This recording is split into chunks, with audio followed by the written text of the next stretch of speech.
College football is now officially over for our local teams, I know, but it's never too early to look ahead. No U fans, well, they're excited about transfer quarterback John Mateer. Brent Venables said it best. He walked in the post-game press room, sat down and said that this game is his first taste as a head coach of Sooner Magic. I thought the game plans on both sides of the ball were phenomenal. Defensively, classic Brent Venables, mixing up the looks, making Jalen Milroe, a Heisman candidate quarterback, look disjointed on that. How about a perfect 6-0 record in the month of February? All of those wins by double digits and by an average margin of nearly 26 points. Spotted during pregame warmups, Thunder big man Isaiah Hartenstein shooting the ball around using the taped up broken left hand. Win number 6 means Oklahoma's quarter-century bowl streak is still alive. They will go bowling this December. But first, it's a trip to one of the most hostile environments in all of college football, Baton Rouge, for a date with the Tigers next Saturday. This is what Robin's been looking for. He had some struggles throughout the game. He looked young. Oh, yes, he's in. But man, putting his body on the line. Their players, on the other hand, were asked a lot about being the big favorite coming into this game. They're not falling for the trap. They know how crazy the Red River rivalry can get. You better believe this game will be physical. Could come down to how healthy Utah's quarterback is or how stout that OSU defense is. It has been 89 days since he took that hard fall under the hoop on the opposite side of the court here, and the rehab process has been grueling. At just 43 years old, Jimmy Wilkerson showed no signs of slowing down. Weak-minded teams have weak results. We are a championship team. We play like champions do. So it was a shock to his players, particularly his son, when he went into cardiac arrest last Friday, the day before the state championship game.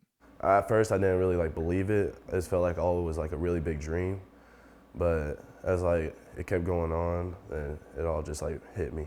Maddox and his family had a decision to make. I knew what his dad would want him to do, but I wasn't going to put that pressure on him. And what would his dad have wanted him to do? He would want him to play. Outside of Jimmy's family, football was his love. If my dad was still here, he would have wanted me to go play. Did you think about what his message would have been in that moment? Yeah, I was thinking about it a lot. He'd probably be like, even though I'm gone, you're still gonna have to carry on and just know I'm gonna be watching you from above. And could you feel him during the game? I could. Yeah, it hit me. After every time I walked out there on the field, I would look around and I wouldn't see him, and it would just hit me. I would be like, I know he's with me, but I would just like to see him one more time. I cried in the beginning, and then I told myself that I had to hold it together through, because occasionally Maddox will look up in the stands and wave, and I didn't want him to look up and see sadness. Once that final whistle sounded and the Titans had officially won the championship, all the emotions came flowing out. I was really excited, but at the same time, I was really sad, because I was just thinking I wish my dad could have seen me play for my last high school football game. With Jimmy gone, the football community that loved him so dearly is going to make sure his family is taken care of. One of the first messages I gave him was, we're never going to be able to replace your dad.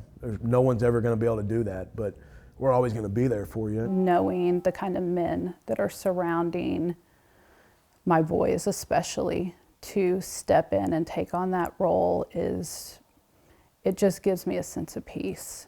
And two of those men, Bob Stoops and Brent Venables, both were on the staff when Jimmy played at OU. Both will be speaking at his service on Thursday.